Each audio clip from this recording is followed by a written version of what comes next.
హరి ఓం శ్రీ గురుభ్యో నమః. శ్రీ మహాగణాధిపతే నమః. అవిద్యానామంతస్థిమిరమిహిరద్వీపనగరీ జడానాం చైతన్యస్తబకమకరందశ్రుతిఝరీ దరిద్రాణాం చింతామణిగుణనిగా జన్మజలధౌ నిమగ్నానాం దంశ్చ మురరిపువరాహస్య భవతి. శుక్లాంబరధరం విష్ణుం శశివర్ణం చతుర్భుజం ప్రసన్నవదనం ఛాయేత్ సర్వవిఘ్నోపశాంతయేత్. వందే గురుపదద్వంద్వమవాన్మానసగోచరం రక్తశుక్లప్రభామిశ్రమతర్క్యం త్రైపురం మహః.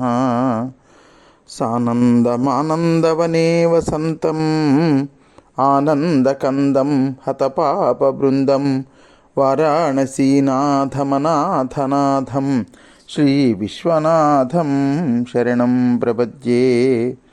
విశ్వేశం మాధవం ఢుంఢిం దండపాణిం చ భైరవం వందే కాశీం గుహాం గంగాం భవానీం మణికర్ణికాం.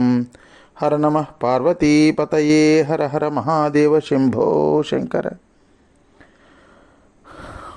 ఆకాశంలోకి ఎగిరినటువంటి అగస్త్య మహర్షి, లోపాముద్ర, వ్యాస భగవానుడు వీళ్ళ ముగ్గురు కూడా ఆకాశంలోకి ఎగిరి ఒకసారి భీమమండలాన్ని చూద్దామనని అగస్త్యుడు చేసినటువంటి ప్రతిపాదనకి వ్యాసుడికి కూడా అంగీకరిస్తే ఆకాశ మార్గం నుంచి అగస్త్య మహర్షి దక్షారామం గురించి చూపిస్తున్నారు. అదిగో బ్రహ్మ సంవేద్య మహాక్షేత్రము, అదిగో అక్కడ బ్రహ్మేశుడు వెలసి ఉన్నాడు, అదిగో అది కోటిపల్లి, అక్కడ మోక్షదాయకుడైనటువంటి సోమేశ్వరుడున్నాడు, అదిగో భోగ మోక్ష ప్రదాయిని అయినటువంటి దక్షపురి, అగో చూడక్కడ అదే భీమేశ్వరుడు ఉన్నటువంటి భూమి చూడు, అదిగో అక్కడ తటాకం కనిపిస్తోంది కదూ, అది సప్తమనులు తెచ్చినటువంటి సప్తగోదావరి తీర్థరాజము. అదిగో అదే పట్టిన క్షేత్రం అంటే పట్టిసీమ, అక్కడ చంద్రకళాధరుడైనటువంటి వీరభద్రుడు ప్రకాశిస్తున్నాడు ఆ పట్టిసీమలో. అది చూడు, ఇంకొక పక్కన పద్మపర్వతము అన్నాడు. పద్మపర్వతం అంటే ఏమిటో తెలుసా అండి? రాజమహేంద్రవరానికి పూర్వకాలంలో పద్మపర్వతము అని పేరుండేదిట. అదే పద్మపర్వతము అన్నాడు రాజమండ్రిని చూపించి. ఇప్పుడు రాజమండ్రి అంటున్నాము రాజమహేంద్రవరాన్ని. మార్కండేయుడి ఇలవేల్పు అయినటువంటి శంకరుడు మార్కండేయ స్వామిగా వలసినటువంటి పుణ్యక్షేత్రం. అదిగో అటు చూడు, ఈ పక్కనే కుమారారామం అదే సామర్లకోటలో ఉంటుంది కుమారారామం. పంచారామ క్షేత్రాలలో ఒక క్షేత్రం అది. కుమార భీమేశ్వరుని మందిరం అదిగో అక్కడ ఉంటుందయ్యా, అదే కుక్కుటేశ్వరుడి యొక్క నివాసం. దాని దగ్గరలో ఉన్నటువంటి మేడ ఉన్నది చూసావా, ఆ మేడ హూంకారణి శక్తిస్థానం. అదిగో ఈ పక్కన చూడు, ఆ పక్కన చూస్తే ఇతడే వల్వలపురీసుడైనటువంటి కొప్పులింగేశ్వరుడు. ఇది ఎక్కడుంది? కోనసీమలో పలివెల గ్రామంలో ఉన్నది. పలివెల గ్రామంలో కొప్పులింగేశ్వరుడు అని ఉంటాడు. అక్కడ శివలింగానికి ఒక కొప్పు ఉంటుంది, కొప్పేశ్వర స్వామి అంటూ ఉంటారు, లేదా కొప్పులింగేశ్వర స్వామి అని అంటూ ఉంటారు. అది కోనసీమలో పలివెల గ్రామంలో ఉంటుంది. ఆయనేనయ్యా మా కులదైవం అని చెప్పాడు అగస్త్యుడు వ్యాస మహర్షికి.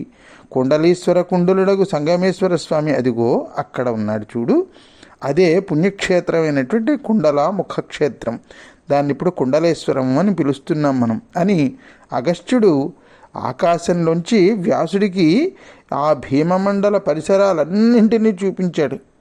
12 పుణ్యక్షేత్రాలు చూపించాడు. చూపిస్తూ భీమమండలంలో ఉన్నటువంటి ఆయా క్షేత్రాల యొక్క విశేషాన్ని చెప్పాడు. ఇవన్నీ చెప్తున్నాడు. ఇంకా అభిజిత్ లగ్నం దగ్గర పడుతున్నది.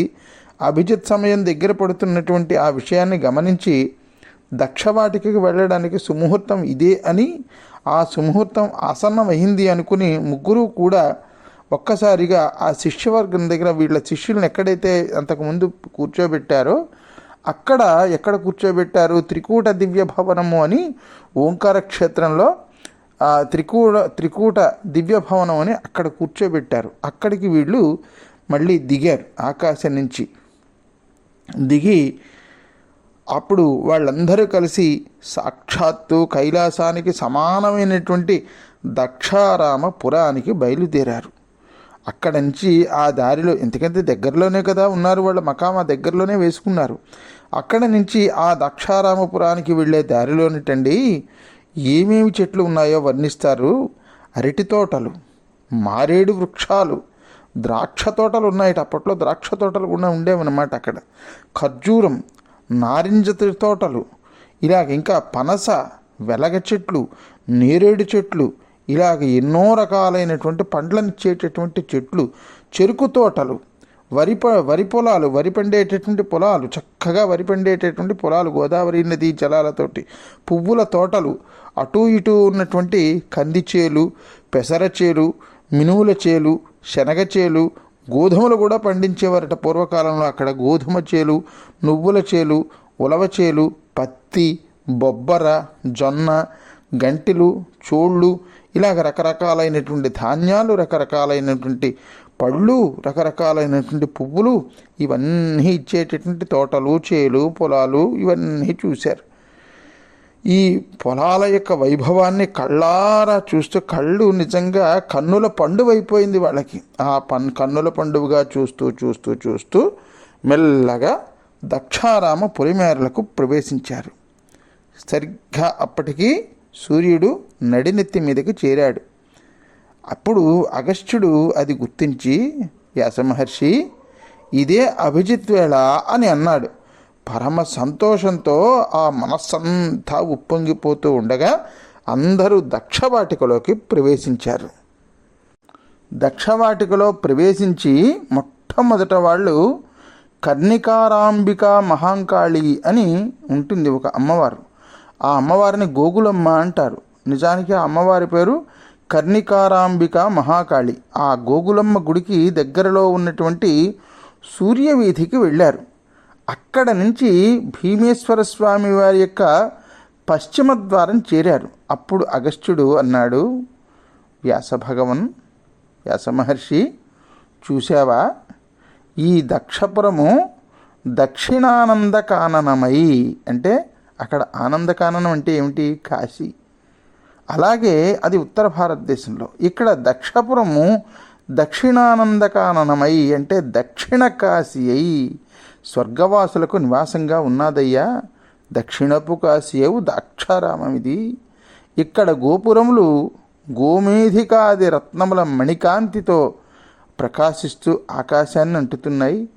భీమేశ్వరుడి యొక్క గోపురం మీద ఉన్నటువంటి ఆ బంగారు కలశాల కాంతి సూర్యుడి యొక్క కాంతినే తలదన్నుతున్నదయ్యా. సూర్యుడి కాంతి ఎందుకు పనికిరాదా అన్నట్టుగా భీమేశ్వర స్వామి వారి యొక్క గోపురం మీద ఆ బంగారు కలశాల కాంతి అలా ఉన్నది.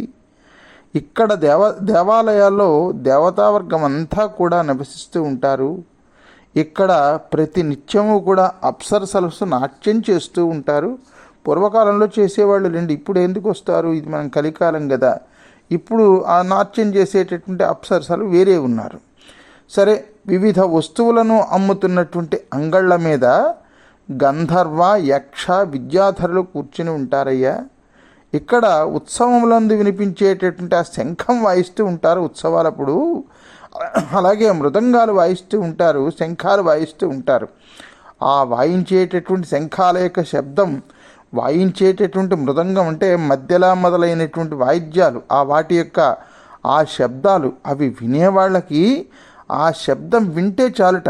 ఆ శంఖం ఊదినప్పుడు ఉత్సవాలు చేసేటప్పుడు, ఏదో కార్తీక పౌర్ణమి రోజున జ్వాలాతోరణం, అలాగే శివరాత్రి మహోత్సవం, అలాగే శివుడికి సంబంధించినటువంటి ఉత్సవాలు చేసేటటువంటి రోజున ఆ వాయించేటటువంటి శంఖం యొక్క శబ్దం, అలాగే మృదంగము మొదలైనటువంటి ఆ వాయిద్యాల యొక్క శబ్దం, ఆ శబ్దం చెవుల్లో పడితే చాలు, ఆ శబ్దం వినపడితే చాలు, ఆ శబ్దం వింటే చాలు. అలా విన్నవాడికి సమస్త పాపాలు పోతాయి. ఈ దక్షవాటికలో జరిగేటటువంటి ప్రతి ఉత్సవానికి వాయుదేవుడి ఇల్లాలు రత్న కంకణాలు గల ధ్వనులతో వీధులలో ఉన్నటువంటి ఆ చెత్త చెదారం ఊడుస్తూ ఉంటుందయ్యా. మహాలక్ష్మీదేవి తామర పూల తేనె కళ్ళాపి జల్లుతుందయ్యా. ఆకాశకంగా తామ్రపర్ణి నదితో కూడి ముగ్గు పెడుతుంది. యముడి భార్య గుగ్గిలం పొడి వేస్తుంది. పాతాళంలో ఉన్నటువంటి నాగుల యొక్క వనితలు వాళ్ళ శిరస్సులో ఉన్నటువంటి ఆ నాగమణులంటారే, ఆ మణుల కాంతితో నివాళి పడుతూ వరాసగా నిలబడి ఉంటారు. ఈ విధంగా కూడా దేవతలందరూ కూడా దక్షవాటికలో ఉంటారు వ్యాసమహర్షి అని. వ్యాసమహర్షికి దక్షవాటిక గురించి, దక్షారామం గురించి, దక్షారామ భీమేశ్వరుడు గురించి అగస్త్యుడు చెప్తున్నటువంటి ఈ కథాక్రమంలో ఇంకా ఏమేం చెప్పారో మనం రేపటి భాగంలో శ్రద్ధగా వినేటటువంటి ప్రయత్నం చేద్దాం భక్త మహాశైలారా. అంతవరకు స్వస్తి ప్రజాభ్య పరిపాలయంతాం న్యాయేన మార్గేణ మహిమహీషాః గో బ్రాహ్మణేభ్య శుభమస్తు నిత్యం. లోకా సమస్తా సుఖినో భవంతు, సర్వే జనా సుఖినో భవంతు. హర నమః పార్వతీపతయే. హర హర మహాదేవ శంభో శంకర.